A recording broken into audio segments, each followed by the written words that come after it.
தமிழரம் நேயர்களுக்கு அன்பு வணக்கம். மீண்டும் உங்களை சந்திப்பதில் மிகுந்த மகிழ்ச்சி. இன்றைக்கு நம்முடைய ஃபாதர் ஜெகத்கஸ்பர் அவர்கள் இணைந்திருக்கிறார். வாருங்கள் நேயர்களே, ஃபாதர்கிட்ட பேசலாம். வணக்கம். வணக்கம் ஃபாதர், இந்த கத்தோலிக்க திருச்சபை தலைவர் முன்னாள் தலைவர் பிரான்சிஸ் அவருடைய மறைவை ஒட்டி இந்த போப் குறித்து நம்ம நிறைய உரையாடல்கள் செய்து வருகிறோம். அந்த விதத்தில் புதிய போப்பாக தேர்வாயிருக்கிற லியோ 14 அவருடைய தேர்வு, அவர் அந்த தேர்வினுடைய முக்கியத்துவம் என்னென்ன, முதல்ல இந்த இவருடைய தேர்வினுடைய முக்கியத்துவமாக நீங்கள் பார்க்கிறது என்ன விஷயம் ஃபாதர்? பல முக்கியத்துவங்களை நான் பார்க்கிறேன். முதலில் எனக்கு படுவது, நம் கண்களுக்கு படாதவை இறைவனுடைய கண்களுக்கு படுகின்றன. இது மீண்டும் ஒரு முறை வயதாகிற பொழுது நம்முடைய அருட்தரிசனங்கள், ஆன்மீக புரிதல்கள் பக்குவப்படுகின்றன. அவ்வகையில் பலவற்றை நமது பார்வையிலிருந்து பார்ப்பதோடு இறை பார்வையிலிருந்தும் பார்க்கின்ற அந்த பக்குவம் வந்துவிடுகிறது அல்லவா? ஆக அவருடைய வாழ்க்கை என்பது இறைவனால் பார்க்கப்பட்டிருக்கிறது. 1975ஆம் ஆண்டு அவர் கணித பாடத்தில் வல்லமையோடு முதலில் நின்ற ஒரு மாணவர். அமெரிக்காவை பொறுத்தவரையில் ஹார்வர்ட் லா ஸ்கூல், கல்லூரியும் அங்கே ஸ்கூல் தான் சொல்லுவாங்க. ஹார்வர்ட் சட்ட பல்கலைக்கழகம் என்பது ஒரு முதல் நிலை கல்லூரி. முன்னாள் அதிபர் பராக் ஒபாமா அவர்கள் கூட ஹார்வர்ட் லா ஸ்கூலில் படித்தவர். அங்கு அவருக்கு இடம் கிடைக்கிறது.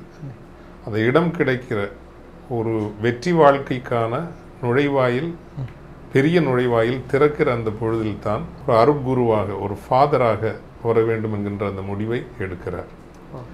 அதிலும் ஒரு அகுஸ்டினியன் ஆர்டர் என்கின்ற ஒரு சபையில் அவர் சேர்ந்து, அவர் அந்த வாழ்வுக்கு செல்கின்ற நிலப்பரப்பு பெரு நிலப்பரப்பு, பெருநாடு. பெருநாடு உங்களுக்கு தெரியும், தென் அமெரிக்க கண்டத்தினுடைய மாபெரும் ஒரு நாகரிகமாகவும் அரசாகவும் இருந்த இன்கா நாகரிகம், அந்த மக்களிடையே. ஆனால் அது வீழ்ந்துபட்டு இன்று ஒன்றுமில்லாமல் ஆகிவிட்ட ஒரு நாகரிகம். அந்த நிலப்பரப்பிற்கு போகிறார். சாலை வசதிகள், குடிநீர் வசதிகள், மருத்துவ அடிப்படைகள் இல்லாத ஏழை எளிய மக்கள் வாழ்கிற அந்த பகுதிகளுக்குத்தான் அவர் பணி செய்ய போகிறார். திருத்தந்தையாக தெரிவு செய்யப்பட்ட பிறகு கூட அவர் ஒரு அமெரிக்கர் என்று உலக ஊடகங்கள் முன்னிறுத்திய பொழுது தன்னை நான் ஒரு பெரு நாட்டுக்காரன் என்றுதான் தன்னை அவர் வரையறுத்தார். தன்னுடைய நாடு எது, தன்னுடைய இடம் எது, தன்னுடைய அடிப்படை எது என்றால் அந்த அளவுக்கு அந்த ஏழை எளிய மக்களின் வாழ்வோடு அவருடைய பயணங்கள் பல ஒற்றையடி பாதைகளாகவும் உலகத் தொடர்புகள் இல்லாத நிலப்பரப்புகளாகவும் இப்படித்தான் அவருடைய வாழ்க்கை அமைகிறது. தன்னுடைய பதிவுகளிலே அவர் எழுதியிருக்கிறார், ஈரம் நிறைந்த தரைகளில் அமர்ந்துதான் அவர் மக்களை சந்திக்கிறார். கோவியர் கழுதைகளில் அந்த நோயுற்ற மக்களை அவரே ஏற்றிக்கொண்டு மருத்துவமனைகளுக்கு செல்கின்ற அவருக்கு இந்த உலகத்தினுடைய கவனம் எதுவும் கிடைக்கவில்லை. உலகத்தினுடைய எந்த ஊடகங்களிலும் அவருக்கு வெளிச்சம் கிடைக்கவில்லை. எந்த தலையங்கங்களும் அவருக்காக எழுதப்படவில்லை. ஆனால் வானகத்திற்கு கோடி கண்கள் உண்டு இல்லையா? இறைவன் இருக்கிறார் என்று நம்புகிறவர்களுக்கு அந்த வானகத்திற்கு கோடி கண்கள் உண்டு. அந்த கோடி கண்கள் அவரை பார்த்திருக்கின்றன. அப்படி ஒரு எளிய, இப்போது கூட நான் ஒரு புகைப்படத்தை உங்களோடு பகிர்ந்து கொள்கிறேன்.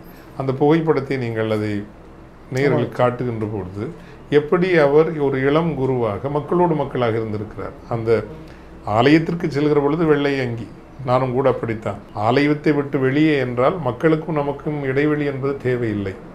வழக்கறிஞர்கள் நீதிமன்றத்திற்கு செல்கிற போது ஒரு உடை அணிகிறார்கள். வீதிகளுக்கோ அல்லது அன்றாட வாழ்வில் அப்படி இருந்தார்கள் என்றால் இயல்பாக அவர்களோடு நாம் நெருங்க முடியாது இல்லையா? மருத்துவர்களும் அப்படித்தான். அதே போலத்தான் அவருடைய உடையை நீங்கள் பார்த்தீங்கன்னா சாதாரண டிஷர்ட்டோடு தான் அந்த மக்களோடும் இளைஞர்களோடும் அவர் இருக்கிறார். ஆக வானகம் அவரை பார்க்கிறது. பொதுவாக திருத்தந்தை பணிநிலைக்கு வருவது என்றாலே ஒரு 50-55 வயதிற்குள் அவர்கள் ஆயர் ஆகிவிடுவார்கள், பிஷப் ஆகிவிடுவார்கள். 60 வயதுக்குள் அவர்கள் ஒரு ஆர்ச்சி பிஷப் அண்ட் கேர்டினல் ஆகிவிடுவார்கள். அந்த 65 வயதிற்குள் நீங்கள் ஃபாதர்லேருந்து பிஷப் ஆகி, பிஷப்லேருந்து ஆர்ச் பிஷப் ஆகி நீங்கள் வர்றதுக்கு ஒரு போப் என்கின்ற திருத்தந்தை என்கின்ற அந்த நிலைக்கு வருவதற்கு குறைந்தது அந்த 25 ஆண்டுகள் ஃபாதருக்கு அப்பால. நான் சொல்றது ஃபாதராக எத்தனை வருஷம் இருக்கலாம், ஆனால் ஃபாதரான பிறகு நீங்கள் மினிமம் ஒரு 25 வருஷமாவது அந்த பிஷப், ஆர்ச் பிஷப், கேர்டினல் இருந்தால் தான் பிஷப் ஆக முடியும். ஆனால் இப்படி எளிய மக்களோடு இருக்கிற ஒரு மனிதர், அந்த அகஸ்டீனன் அவருடைய சபைக்கு அவர் தலைவராகிறார். இது ரொம்ப முக்கியமானது. அந்த சபை இப்போ நம்ம ஜெசுவேட், லைலா காலேஜ்லாம் வச்சிருக்கிறவங்க, அல்லது சலேஷியன்ஸ், டான் போஸ்கோ நிறுவனங்கள் வச்சிருக்கிற மாதிரி அகஸ்டீனியன் ஒரு சபை 40 நாடுகளில் இருக்கிறாங்க. அந்த ஆமாம், பொதுவாக நீங்கள் போப் ஆகிறவர்கள் இத்தாலி நாடு அல்லது ஐரோப்பிய நாடு என்றால் அவர்களுடைய பழக்க வழக்கம் எல்லாமே அந்த இத்தாலி, ஐரோப்பா இதற்குள் தான் இருக்கும். உலகம் என்பது அவர்களுக்கு உண்மையிலேயே வரைபடங்களிலும் படிக்கின்ற வார்த்தைகளிலும் தான் தெரியுமே தவிர உண்மையில் அவர்களுக்கு அனுபவம் இருக்காது. இவர் 40 நாடுகளுக்கும் சென்று வந்து இந்த உலகம் எப்படி இருக்கிறது, உலக மக்கள் எப்படி இருக்கிறார்கள், அதனுடைய பன்முகத்தன்மைகள் என்ன, இப்படி எல்லாவற்றையும் அறிகின்ற ஒரு அனுபவம் அவருக்கு கிடைக்கிறது. ஆனால் அதை விட முக்கியமாக 2020 தான் அவர் பிஷப்பே, மன்னிக்கணும், பிஷப்பான வருஷம் எனக்கு தெரியல, எல்லாமே 10 வருஷத்தில் நடக்குது. இந்த 10 ஆண்டுகளில் அவர் பிஷப் ஆகிறாரு. 10 ஆண்டுகள் அவர் ஆர்ச்சி பிஷப் ஆகி அவர் ரோமாபுரிக்கு முக்கிய பொறுப்புக்கு வராரு. 10 ஆண்டுகளுக்குள்ள தான் அவர் கேர்டினல் ஆகிறாரு, திருத்தந்தையாகவும் ஆகிறார். அப்போ ஒரு இறைவனுடைய பார்வை இல்லாமல் இவ்வளவு எல்லாம் ஒன்றில் நீங்கள் ஆகப்பெரும் வல்லமை மிக்க ஒரு பின்புலத்தில் இருந்து வந்தவராக இருக்க வேண்டும், நீண்டு அறியப்பட்டவராகவும் புகழ் பெற்றவராகவும் இருந்திருக்க வேண்டும். 10 ஆண்டுகளில் இத்துணை விஷயங்கள் உங்களுக்கு நடந்து முடிகிறது என்றால் என்னை பொறுத்தவரை அது இறைவனுடைய ஒரு இடைப்பாடு என்பது ஒரு முதல் முக்கியமானது. இரண்டாவது, இவர் உலகத்தினுடைய பன்முகத்தன்மையை உண்மையிலேயே பிரதிபலிக்கிறார். இப்போது அவர் அமெரிக்கர் என்று நிலைநிறுத்த சிலர் முயற்சி செய்தார்கள். தன்னை அவர் ஒரு பெரும் நாட்டுக்காரன் சொன்னார். ஆனால் அவருடைய எத்னிசிட்டி அண்ட் நேஷன்ஹுட் எல்லாருக்கும் அது இருக்குல்ல. உங்களினுடைய நம்ம கேட்டால் உங்களுடைய ஜாதி என்ன, எந்த பின்புலத்திலிருந்து நீங்கள் வருகிறீர்கள், அப்படி பார்த்தால் அவருடைய பின்புலம் என்பது ஒரு ஒரு ஒரு அழகான டெபிஸ்ட்ரின்னு சொல்லுவோம்ல, இழையோடிய ஒரு இது போலன்னு வச்சுங்களேன், ஒரு பட்டு, பல இழைகள் சேர்ந்த ஒரு பட்டு என்று நீங்கள் எடுத்துக்கொள்ளலாம். அவருடைய பெற்றோர் மற்றும் மூதாதையர்களுக்கு பிரெஞ்சு பின்புலம் இருக்கிறது, ஸ்பானிஷ் நாட்டு பின்புலம் இருக்கிறது, கொஞ்சோண்டு இத்தாலி நாட்டு பின்புலம் இருக்கிறது. அதை விட முக்கியமாக ஆப்ரோ கரீபியன் அப்படின்னு சொல்ல கிரையோல் மக்கள்னு சொல்லுவாங்க. கிரையோல் அப்படிங்கிற அந்த கல்ச்சருங்கிறது கருப்பு இன மக்களும் வெள்ளைக்காரர்களும் இணைந்து அதிலிருந்து வரக்கூடிய ஒன்றாக இருக்கலாம், அல்லது கருப்பு இன வெள்ளை இனத்தவர்களும் அமெரிக்காவில் பூர்வகுடிகளாக இருந்த அல்லது தென் அமெரிக்க நாடுகளில் பூர்வகுடிகளாக இருந்த, இப்போ பெருநாட்டிற்கு சென்றால் அங்கே இருக்கக்கூடிய பூர்வகுடிகளோடு இணைந்து, இப்போது நீங்கள் மொரீஷியஸுக்கு போனீங்கன்னா 28-30% மக்கள் கிரையோல் இன மக்கள் தான். அது அவங்க French or Dutch colony, French நினைக்கிறேன், பிரெஞ்சு காலனியா ஆதிக்கவாதிகள், ஆப்பிரிக்க மக்கள், இந்தியர்கள், இந்தியன்னா ஆசியர்கள், இந்த இதெல்லாம் இணைஞ்சு ஒரு இதுதான் கிரையோல்னு சொல்லுவாங்க. ஸோ இந்த போப் வந்து காஞ்சிபுரம் பட்டு போல அல்லது சின்னால பட்டு மாதிரி, ஒற்றை இழைகளாலான பட்டு அல்ல, உலகத்தை உண்மையில் பிரதிநிதித்துவப்படுத்துகின்ற அவர். அப்படி என்றால் ஆப்பிரிக்க இனத்தை பிரதிநிதித்துவப்படுத்துகிறார், ஐரோப்பிய வெள்ளை இனத்தை பிரதிநிதித்துவப்படுத்துகின்றார். அதைவிட முக்கியமாக அவர் அந்த பிரெஞ்சுக்கும் ஸ்பானிஷுக்குமே டிஃப்ரென்ஸ் உண்டு, இட்டாலியன்ஸுக்குமே டிஃப்ரென்ஸ். ஸோ இது வந்து அவருடைய ஒரு தனித்துவம். தன்னை இந்த ஜாதி என்று அடையாளப்படுத்த முடியாத, ஒரு வெள்ளை அமெரிக்கர் என்று அடையாளப்படுத்த முடியாத உலக மனிதனாக அவர் இரண்டாவதாக நிற்கின்றார். இது 2. மூன்றாவது, இதற்கு முந்தைய திருத்தந்தை. அப்போ அதில் என்ன முக்கியம் அப்படின்னா, அவர் ஆப்பிரிக்க கண்டத்தையும் பிரதிநிதித்துவப்படுத்துகின்றார், ஐரோப்பிய கண்டத்தையும் பிரதிநிதித்துவப்படுத்துகின்றார், வட அமெரிக்க நிலப்பரப்பையும் அவர் பிரதிநிதித்துவப்படுத்துகின்றார். இது ஆசியா ஒரு நம்ம கிரையோல் அப்படின்னு சொன்னால் கொஞ்சம் ஆசியாவில் இருக்கிறதா நம்ம எடுத்துக்கலாமே. இது ஒரு முக்கியமான தன்மை. பழைய திருத்தந்தையினுடைய அந்த லெகசி அவர் தொடர்றார், இது முக்கியம். இந்த நாம் கடந்த நேர்காணல் திருத்தந்தை பீடம் என்றாலே பிரம்மாண்டம், தோற்றப்பாடுகளின் ஒரு உன்னதம், உச்சம், அழகான தோற்றப்பாடு தான். ஆனால் அந்த ஒரு கிராண்டியர் அண்ட் சொலம்னிட்டி அண்ட் கிராண்டியர். ஆனால் இதற்கு முந்தைய திருத்தந்தை எளிமைதான் பேரழகு அப்படிங்கிறத அவர் வரையறுக்கிறார். அந்த எளிமை என்னுடைய தொடர்ச்சியாகவும் இவரை நீங்கள் பார்க்கலாம்.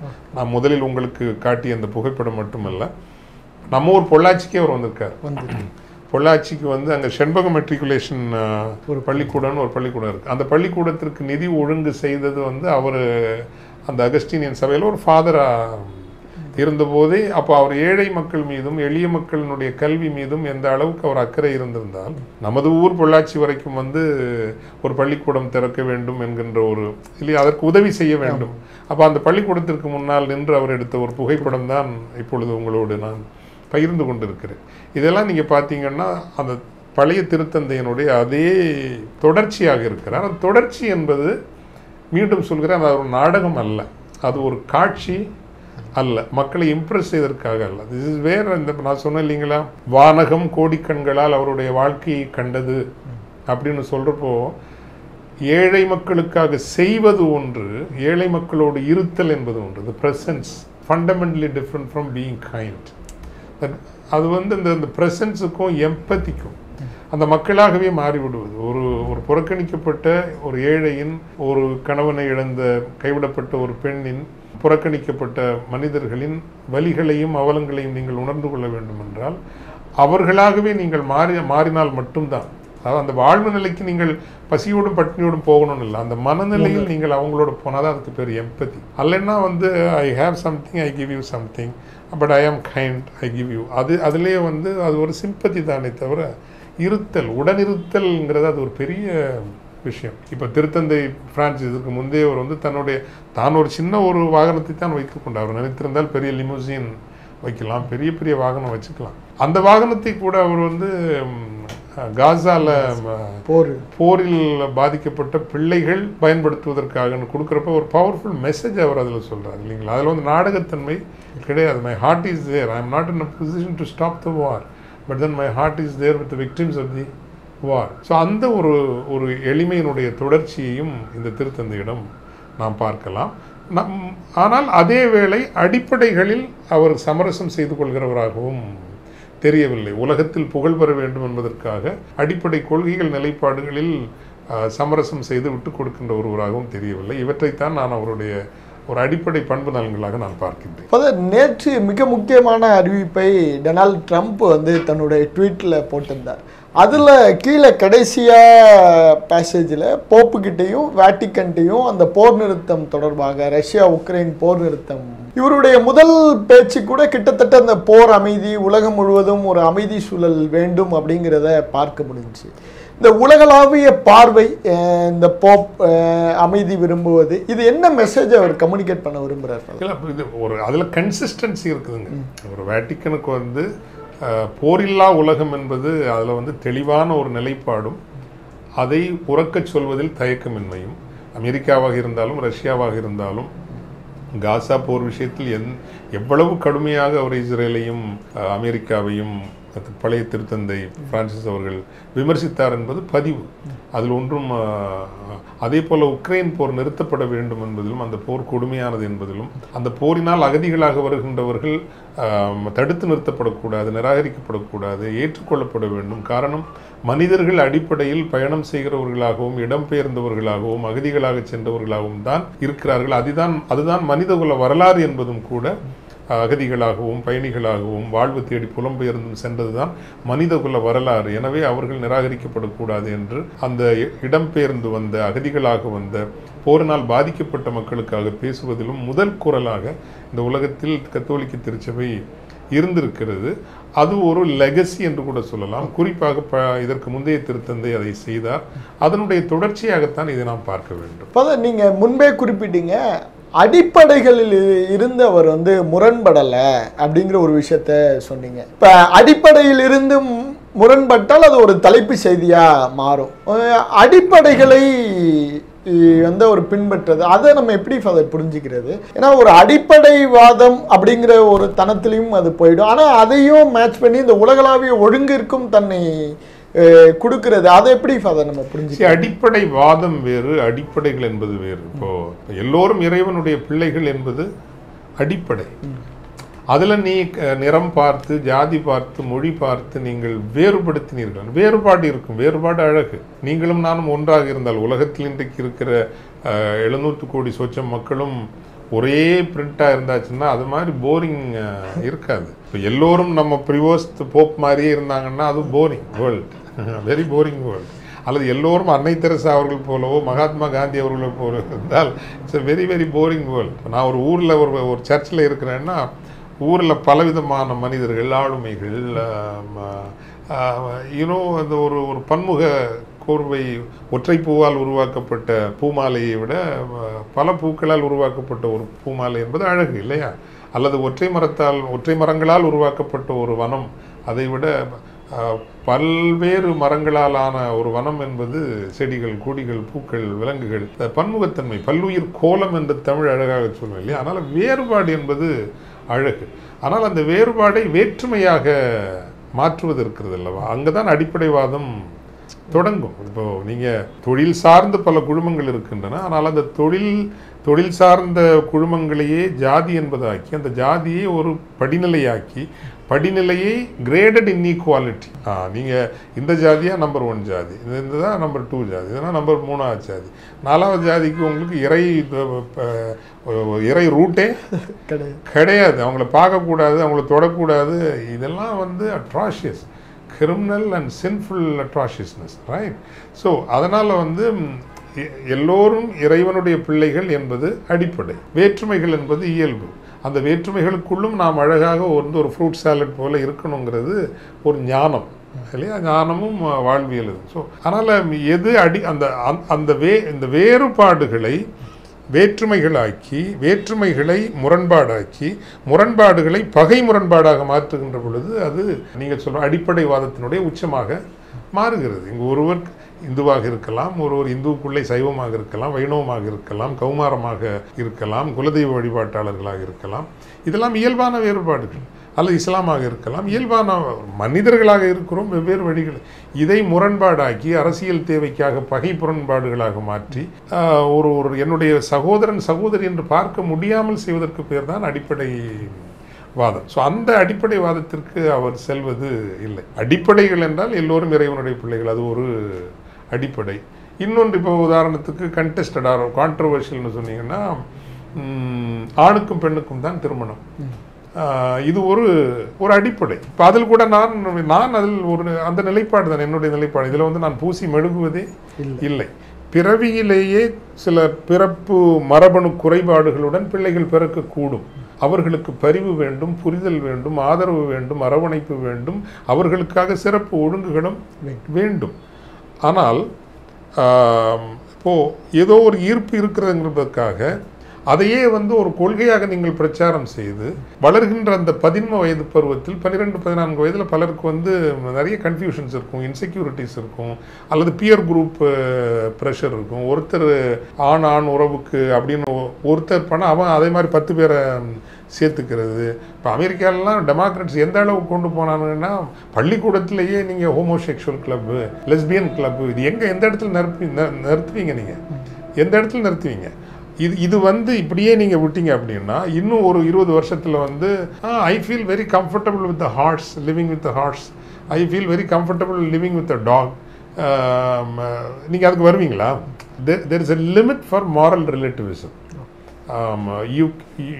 There are certain things absolutes. இயற்கை என்பது பல்லாயிரம் பல லட்சம் ஆண்டுகளாய் தன்னறிவால் வகுத்த ஒன்றை, இறை வகுத்த ஒன்றை உங்களுக்கு அது பிடித்திருக்கிறது அல்லது உங்களுக்கு அது பிடித்திருக்கிறது. I like it. So what? Who are you to? So therefore there is a culture war that is going on in the world now. ஒரு பண்பாட்டு போர் என்பது இன்று நடந்து கொண்டுதான் இருக்கிறது. அந்த விஷயத்தில் நீங்கள் தெளிவான சில நிலைப்பாடுகளை எடுக்கவில்லை என்றால், மீண்டும் நான் சொல்கிறேன், LGBTQ உள்ளவங்களை நிராகரிக்கணும், புறக்கணிக்கணும், அவங்கள் மீது நம்ம வன்முறையை கட்டவிழ்த்து விட வேண்டும், ஏனைய மனிதர்களுக்கு இருக்கிற சட்ட உரிமைகள் அவர்களுக்கு இருக்கக்கூடாது, அதெல்லாம் நம்ம சொல்லவே வரல. ஆனால் இதுதான் இயல்பு, இதுதான் சரின்னு ஆர்கியூ பண்ண வராங்கல்ல, அதை நீங்கள் அதை எதிர்கொண்டு தான் ஆக வேண்டும். காரணம், அப்படி நீங்கள் அனுமதித்தீர்கள் என்றால் எந்த இடத்துல நீங்கள் ஒரு வரையை போடுவது என்பதற்கு எல்லை இல்லாமலேயே சென்றுவிடும் இல்லையா? இப்போ நான் பல உதாரணங்களை நான் கொண்டு வர விரும்பல, பட் அப்படி கொண்டு வரவில்லை என்றால் இந்த சமூகம், மனித இனம் தன்னையே அழித்துக் கொள்கின்ற, முற்றாக அழித்துக் கொள்கின்ற, எதுக்கு நான் குழந்தை பெற்றுக்கணும், லெபார்ட்டரியில் நான் செய்து வாங்கிக்கிறேன், இதெல்லாம் அந்த உறவுகள் அடிப்படையில் மனித இருப்பு, மனித பிறவி, மனித தொடர்ச்சி என்பதே ஒரு உறவுகளினுடைய பெருவனம் இல்லையா? இந்த உறவுகளினுடைய அழகு இல்லை என்றால் இந்த வாழ்க்கையில் என்ன இருக்கு? we are not robots, நாம் எந்திரங்கள் அல்ல. அப்போது நான் பார்த்துக்கிறேன், அந்த இதில் போய் பார்த்துக்கிறேன், அங்கே போய் மெஷின்கிட்ட கொடுத்து அது அடகாத்துக்கும், இதெல்லாம் தான் சோஷியல் பாலிசிஸுங்கிறது நம்ம வேணும்னு சொல்கிறதுக்கு முக்கியமான காரணங்கிறது. அதிலெல்லாம் அவர் ஒரு நிலை எடுக்கின்ற நிலைப்பாடு நான் 100% ஆதரவு தான், அதில் ஒன்றும் சந்தேகமே இல்லை. இப்போ இந்த திரு பலிப்பீடத்தில் பெண்கள், திருத்தந்தைகளாக பெண்கள் அந்த இடத்தெல்லாம் நோக்கி நகர்வதற்கான ஏதாவது முயற்சிகள் தெரியல. ஏன்னா அவர் விரும்பினாலும் அங்கே கூட இருக்கிற பெருசுங்க விடாதுங்க, சாரி அந்த சொல்கிறதுக்கு, அது சுற்றி இருக்கிற பெருசுங்கள்லாம், லேசுப்பட்ட பெருசுங்கள்லாம், இதெல்லாம் பழந்துன்னு கொட்டை விட்ட பெருசுங்க, அந்த கூட்டம் அவ்வளோ ஈஸியாகலாம் விடாது. இப்போ அதான் சொல்கிறேன், அதை அடிப்படையாக அவங்க பிடிச்சி வச்சுருப்பாங்க. But there is a certain ethical, moral, rational ground to argue there. அந்த இடத்துல நமக்கு ஆர்கியூ பண்ணுறதுக்கான ஒரு இடம் இருக்குது. நீங்கள் ஆண்மை முதன்மை சமூகமாக இருந்த காலத்தில் உருவாக்கப்பட்ட ஒரு அமைப்பு அப்படியே தான் தொடர வேண்டும். இன்றைக்கி நீங்கள் பாருங்களேன், நீங்கள் நம்ம கல்வி படிப்பாக, கல்லூரி படிப்பாக இருக்கலாம், பள்ளி படிப்பாக இருக்கலாம், பெண்கள் எவ்வளவு சூப்பராக பண்ணுறாங்க. அல்லது ஒரு அலுவலகத்தில் அதுலேயும் இப்போ எல்லாம் கேடுகட்டதாக மாறிட்டு இருக்குன்னு வச்சுங்க. எல்லாம் அந்த ஒரு ஒரு கன்விக்ஷன், ஒரு commitment, hard work, value system, நம்ம ஏதோ நம்ம சிறப்பாக இருந்தோங்கிறதுக்காக இல்லை, உழைப்பினுடைய மேன்மை, எளிமையாக அழகாக வாழ்கிற உயர்வு, இதெல்லாம் இன்றைக்கி ரொம்ப குறைஞ்சிட்டு வருதுன்னு வச்சுங்க. அதுக்கு ஓவரால் ஒரு பண்பாட்டு ஒரு மாற்றம் வேணும். பட் இன்றைக்கு எல்லா துறைகளிலும் பெண்கள் சிறக்கிறார்கள். அது என்ன இந்த கிளரிக்கல் இது மட்டும் ஆம்பளைங்க மட்டும்தான் இருக்கணுங்கிறது என்ன நியாயம்? அது எப்படி அது ரீசன் ஆக முடியும் இல்லையா? இந்த பொறுப்பை அவங்க செய்யக்கூடாதா? செய்யலாம். அஃப்கோர்ஸ் இப்போ நீங்கள் ஒரு மிலிட்ரியில் சில வெரி வெரி ரிஸ்கி ஜாப்ஸ் ஒரு வேளை இன்றைக்கி ஆண்கள் தான் செய்ய முடியும்னா அது அப்படி இருக்கட்டும். பட் இதில் அவங்க வரதில் ஏதாவது அதுக்குன்னு ஒரு விளக்கண்ண தியாலஜியை கொண்டு இயேசு ஆம்பளைங்களை தான் சூஸ் பண்ணார். இந்த அன்னைக்குள்ள சமூகம் அப்படி இருந்தது, அதனுடைய ஒரு வெளிப்பாடு. பட் இயேசுவை சுற்றி இருந்ததும் நிறைய பெண்கள். அவர் உயிரிழந்து அவர் கொல்லப்பட்ட பிறகு இந்த ஆம்பளை மன்னிக்கணும், ஆண்களாக இருந்தவெல்லாம் எல்லாம் பயந்து எல்லாம் ஓடிவிட்டாங்க. அத்தனை பேரும் ஓடிவிட்டாங்க. பெண்கள் தான் தைரியமாக போய் அவருடைய உடம்புக்கு செய்ய வேண்டிய மரியாதையை செய்கிறதும், என்னதான் ஆச்சுது அப்படின்னு அந்த கல்லறையை தேடி திரும்ப 2 நாள் 3 நாள் கழித்து போகிறதும் பெண்கள் தான் செல்கிறார்கள். எனவே அவர்கள் அருட்தந்தையர்களாக இல்லை, பிஷப்களாக இல்லை, ஒரு நாள் அவங்க திருத்தந்தையாக வரதில் ஒன்றும் தப்பே இல்லைன்னா சொல்லுங்கள். கண்டிப்பாக. நன்றி. ரொம்ப நன்றி.